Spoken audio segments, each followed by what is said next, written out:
Hi everyone, it's Nate Staker with Ogden Botanical Gardens.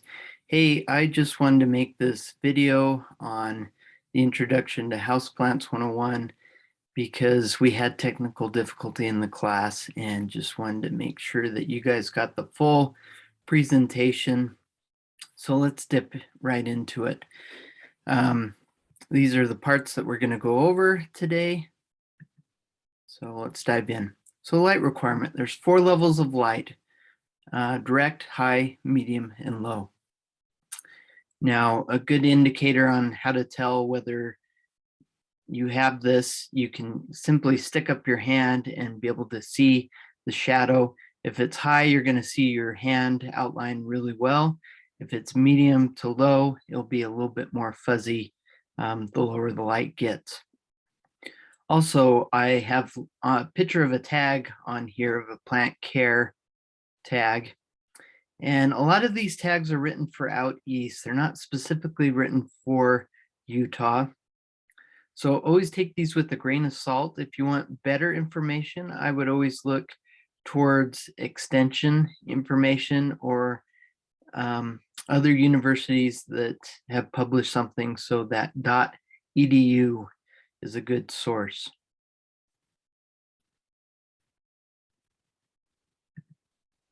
All right, let's dip down into it. So a good question here. How do scientists measure light?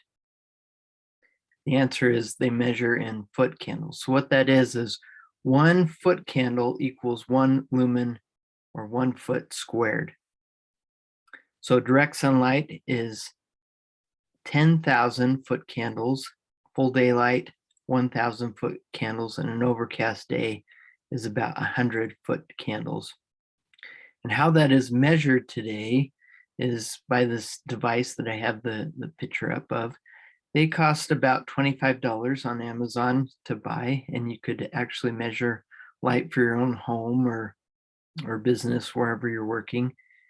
But you can simply just use the shadow of your hand to figure out. So let's dive into some examples. This is from houseplantjournal.com. And for example, they have listed here African violets. Now, African violets want 400 foot candles for good growth to happen. And then to maintain the plant, they recommend about 200 foot candles. So what is that? That's about 2 to 3 hours of direct sunlight is what it can tolerate. So great source. They have listed about 100 or so different plants and give you some information there. So some different types of supplemental lights that you can do if you find that your plants aren't getting enough light there. Let me kind of move my picture out of the way. There we go. Fluorescent lights, those are just kind of the tubular lights that you have. Next is high pressure sodium. I've worked in a couple different greenhouses that actually had these. They have a giant bulb to them. They're about the size of a football, and they really put out a lot of heat when you're working under them. And they'll leave those on for about 10 to 12-hour days, just depending on how long and what they're trying to achieve, their overall outcome. You can also use light emitting diodes or LEDs. I have one picture down here at the very bottom corner. This is a full spectrum LED light. So this has the red and the blue light. And you can see the picture above is a listing on Amazon of what these range at. And this particular one, the 225 LED grow lamp, was actually recommended to me from Bruce Bugbee at Utah State University. Bruce is trying to grow produce in space, and he said this is the best LED light that is the cheapest LED light. You can get up there and get higher quality and things like that, but he said this will give you the best bang for your buck. And then incandescent bulbs, you can get those at Walmart or Lowe's, Home Depot, some of those box stores. And they do make ones specifically for plants. Now, I will point out also with the LED light that I had, I could also see really good UV in my plants, like on my succulents when I grow them indoors for the winter and would set them near a south window or west window. I would start losing a lot of the color that I would see that they had during the summer. Well, these LED lights kind of give off that UV fill almost to the plant, and they actually will produce a lot of good color and good growth. Back out and go into plant selection or plant choice. So plant choice, there should be 3 elements that should influence your choice as you're thinking about these plants to take home. One is the location where you're going to house the plant, the light requirements in that area where the plant will live, and what are the water requirements. Each of us, some of us can be more mindful of our plants and some of us can be more neglectful. So finding that right balance for you is a good tip that I have. Okay, so flowering and bulbs, what do they need? They need higher levels of light, more water, and they tend to be heavy feeders. So right now I have a Gerber daisy, kind of a giant daisy-like flower.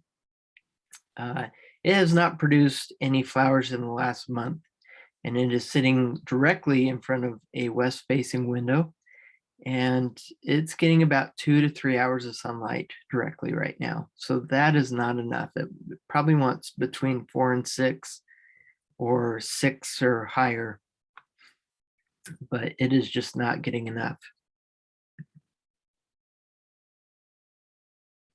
Foliage plant. So here's a picture of one that was sent in from Ashley.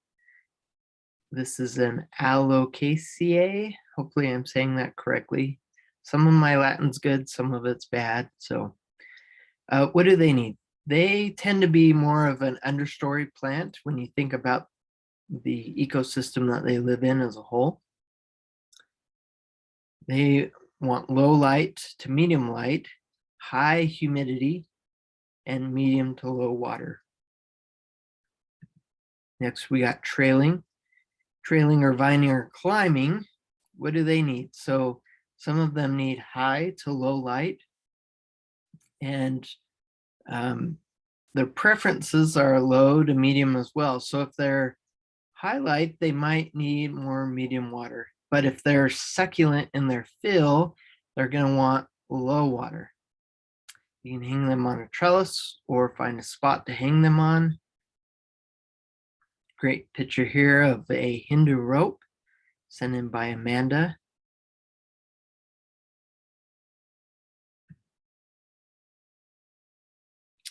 Tree forms. So what do they need? This is a jade plant, one of my jade plants. It's 13 years old. It passed away this year, actually. I had it in full sunlight, and I had a drip irrigation piece going to it, and the drip irrigation piece fell out, and the whole stalk of the plant dried up. So what do they need? They need space to grow, direct light to bright light, medium to low water, and maybe acidic soil. And the reason why I put that is that could be more of an orange or a lemon tree, some of those citrus. And what you can do to supplement that is you could actually do 1 tablespoon of vinegar per 1 gallon of water. And that will kind of act like an acidifier for your plants. You can also get stakes or different fertilizers that help give that acidity level back to the plant. Succulent. So we talked about LED lights with our succulents. This picture of the Echeveria pink pearl I had under a grow light for a couple months, and it just was outstanding, beautiful with that color that I was receiving. If it wasn't getting enough UV light, it would tend to be a little bit more blue in its color. So going back to succulents, what do they need? Direct high light, low water, well-draining soil, and low nitrogen. Doesn't mean that they don't completely go without any nitrogen, but they do want a candy bar or a fix every now and then. I do like to use this echeveria as an example. So in the volcano belt of Mexico, echeverias will grow along the volcanoes there. And some of them are about 12,000 feet elevation. We're about 4,500 here in Ogden, give or take. And so why can't they survive our climate if they can survive at that high of altitude? Well, the reason is that the soil in that area is very well draining, so the water doesn't stick at the roots and freeze like they would here in Ogden. So just developing that well-draining soil can really help keep the plants alive. Could that happen for this one in winter here if I had it in well-drained soil? It's a possibility. I would have to explore that. Next, we have epiphytes. So what is this group? This is plants like air plants that I have featured in this picture. Orchids, staghorn ferns. Ferns themselves can be considered epiphytes. What do they need? They need high to medium humidity. They need to dry out between waterings, and low to medium light. More so drying out for the air plants. If you think about the ecosystem in which they live, they tend to be up in the canopies of trees, and there's a lot of wind and air movement going through the trees, and it dries them out, so they're not able to rot. They're able to take in all that water all at once, but then dry out completely. Orchids tend to want to be more on the wet side of things. In fact, you can grow orchids in straight distilled water. I've seen a couple of YouTube's videos of that, and I've tried it myself, and it works, surprisingly. So you never know till you try. Aquatic and carnivorous plants. I kind of group these together. What they need is high light. They need wet soil. Distilled water is best with working with some of these. And then the soil tends to be poor because it's constantly wet. It really just doesn't have the nutrients. So some carnivorous growers recommend doing like 50% sphagnum moss and 50% just soil, so to speak. So like kind of like your peat moss. So another moss together.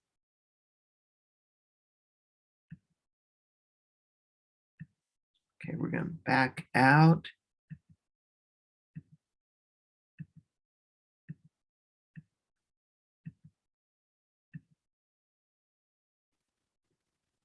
Okay, let's go into watering. How often should I water? Know your plant's preferences. Is it wet or is it dry? What is the soil like in that pot or container? Is it very porous or does it retain moisture really well? And another indicator that can also affect on how often you're watering is how root bound the plant is. And what that means is that the plant has sent out roots completely around the ball, and it's almost more like 80% root and 20% soil, or even less. I've seen some spider plants get very entangled with roots, and it's just not able to, the soil's not able to soak up water because of how thick the roots are. So that's going to make you need to water more frequently. One indicator of does the plant need water is wilting or flagging. So here's a peace lily here that is just piecing out almost. If I had a plant like this when I was working in the nursery business, I would just throw it in a bucket of water and let it rehydrate through its leaves. Plants are amazing that they can pull water in through their leaves to help rehydrate them. Here I also have a picture of a succulent. The succulent is a little bit pruny, almost looks like a raisin. That's a good indicator. Some succulents will get dull in their color. So that just takes a skillful eye to be able to tell whether or not if the coloring's off there to need water. Soil should be dry on the surface. So just by touching. Another way, if you want to be very scientific-like, is getting a soil moisture meter. These run about $20. Through Extension, they were doing a program where you could fill out a survey and get one of these for free. It was based on turf grass and how often you were watering your turf grass. So always check out Extension, see what free perks they have. So a soil moisture meter, what they have is these long copper rods that go down in the soil, and they can indicate the electrons that are attached to water molecules.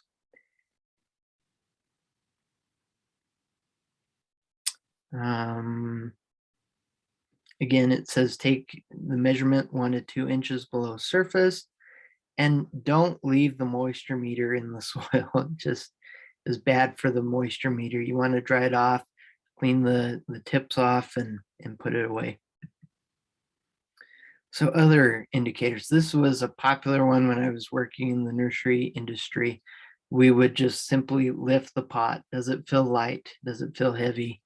These are simple indicator of how to do it. Soil saturation, the point at which the soil can no longer hold water and it leaches out the bottom of the pot. It's also known as field capacity. Okay, one favorite method among a lot of plant growers is the soak method.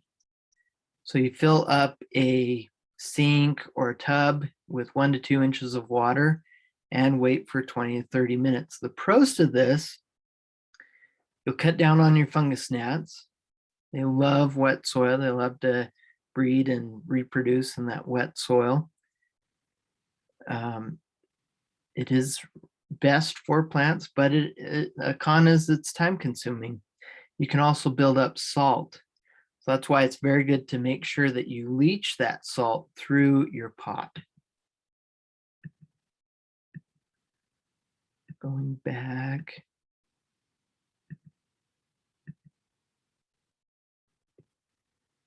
Okay, soil types. We did not get into this in the class, unfortunately, and this is why I wanted to make this video. Different soil types. So in the very top left corner, the Brady Bunch grid here that we have, we got peat moss. This is obtained from areas where it's a very wet climate and tree fall just breaks down. All of these medias are called soilless. They don't have any nutrients to them.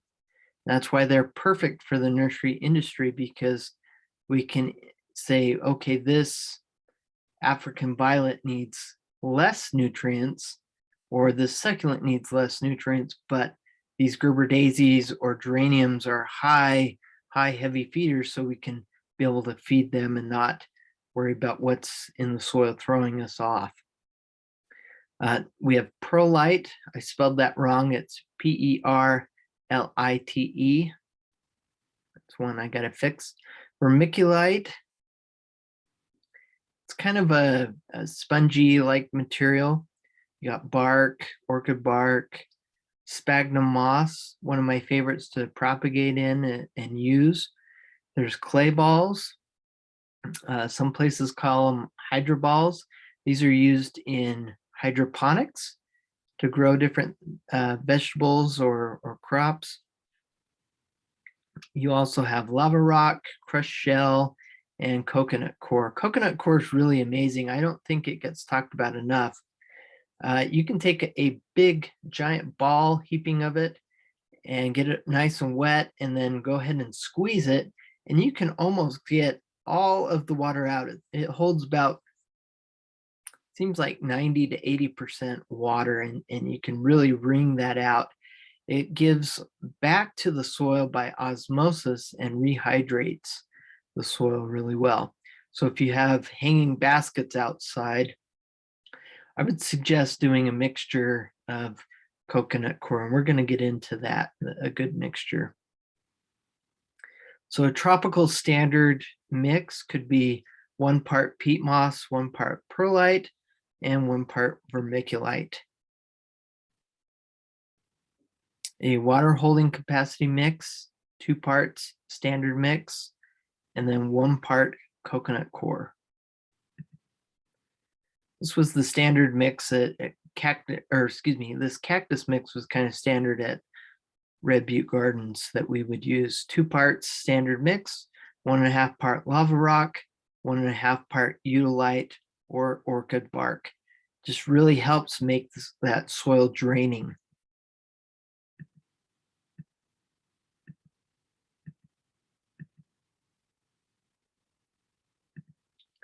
Okay, let's dive into plant problems. Okay, problems could be overwatering. So some signs of overwatering are the leaves are going to be very yellow, especially in your newest leaves. You'll see that they're very yellow. You could have things like stem rot that begin to happen. You might smell a bacteria or an odor.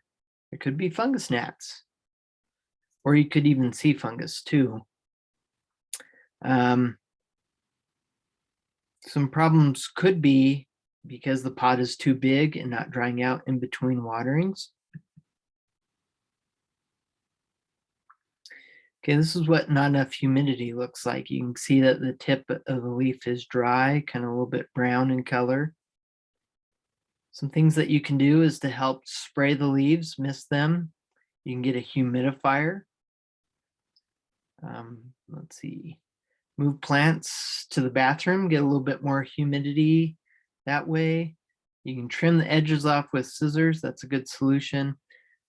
Somebody also mentioned in the class, could they put a tray with a little bit of stones and some water in there?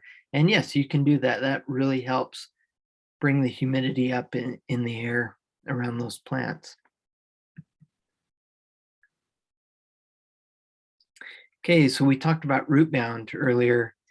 Excuse me, the top picture is a spider plant, and you can see how root bound it is. When I was in the nursery business, we would plop these plants down and get a saw and cut off all the sides. Just keep cutting them off with just a regular saw that you would prune with limbs.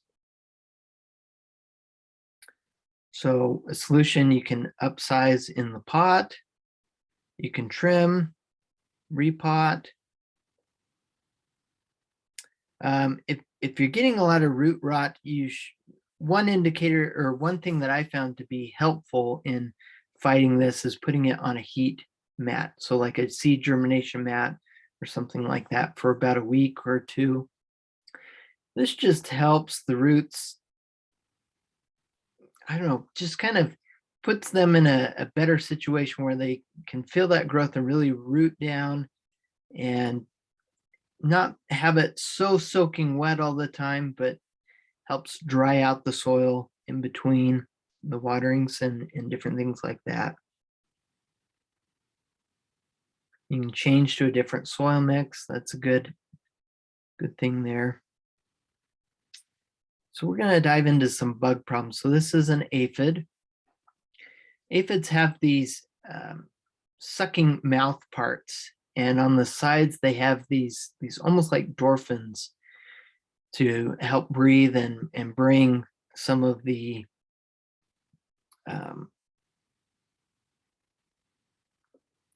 residue that they're trying to get out of the plant, for lack of a word. So some indicators that they're there, you can see a little bit of stickiness either on some of the other leaves or on the shelf or different places like that. Some solutions to this, a simple green type solution would be using soap and water just to rinse them off. You could also crush them off with your hand, just kind of rub and get rid of them that way. Neem oil is very effective. It comes from the neem tree. These are found in regions like India. And what the oil does, it's also known as horticulture oil or dormant oil. And it will cover these areas where they have the dorphins and close that off, and they'll suffocate and die. Another harsher chemical that you could use is a systemic.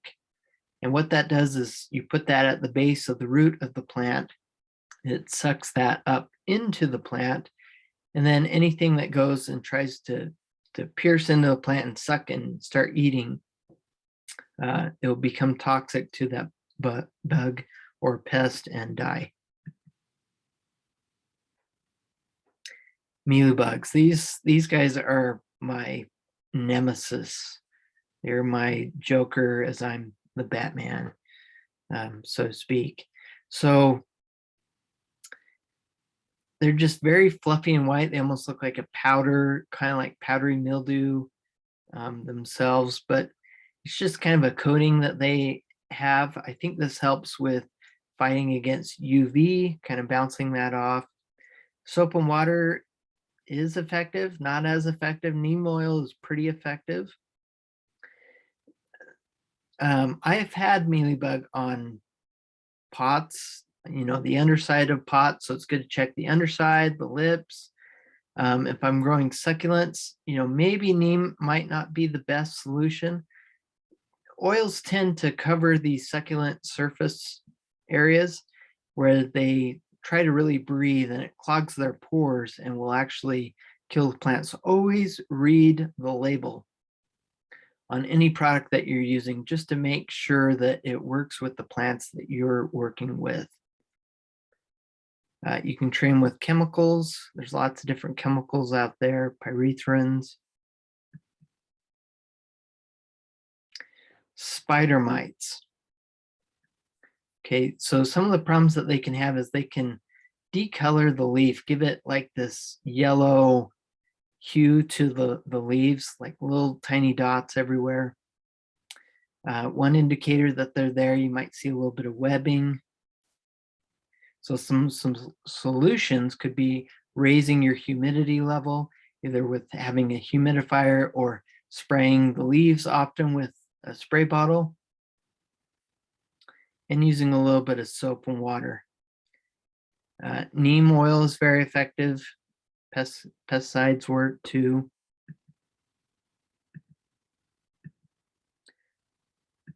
There are a lot more insects and other problems, but I feel that these are the basic ones. Okay, fertilizer. So fertilizers tend to be more of a synthetic, and a all-purpose type fertilizer would be kind of this one here, a 5, 15, 5. So 5 nitrogen, 5%, 15% phosphorus, and 5% potassium.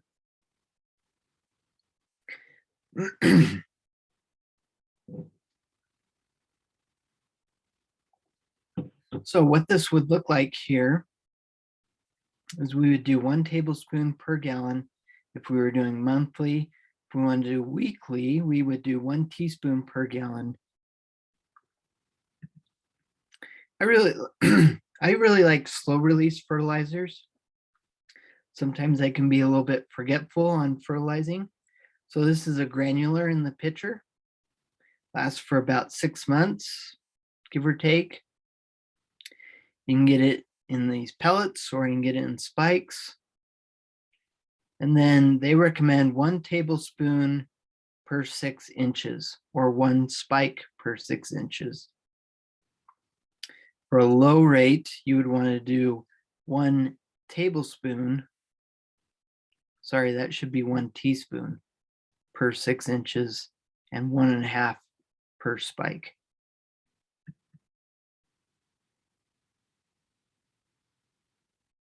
So some organic fertilizers. Most of these tend to be animal byproducts. So like blood meal, bone meal. You can also get compost, can have good nutrients to it, manure, alfalfa, iron, chelated iron is very important. Some of our soils here in Utah are deprived of these. Well, the iron's there, it's just not readily available. And so using that chelated iron is kind of like the combination to a lock, and just unlocks and helps makes iron available to the plants.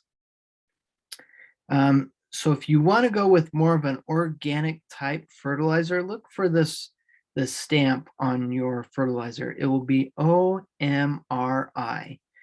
and that stands for the OMRI Association. They kind of dictate to the USDA on what is officially set as a product that would work in an organic system.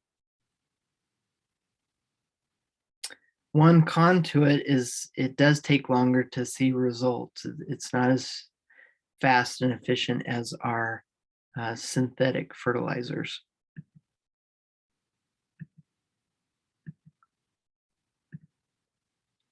Okay, lastly, plant propagation. I'm going to be teaching a class here next week. Unfortunately, it's full. Keep looking, see if we have classes in the future. I would like to teach another one in January when we're out of the holiday season. So plant propagation, there's 2 types: sexual propagation, which is seed, or asexual, which could be like a cutting or other parts of the plant.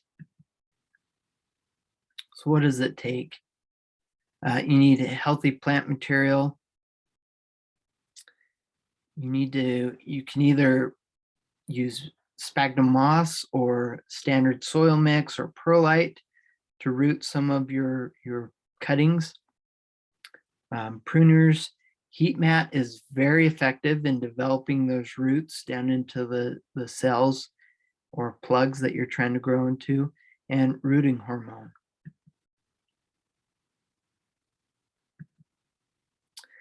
Well, this is all that I have for you guys. Hopefully, I've been able to answer a lot of your questions. If not, you can always reach out to me at nate.staker@usu.edu. Thank you for participating in the class, and we hope to see you next time.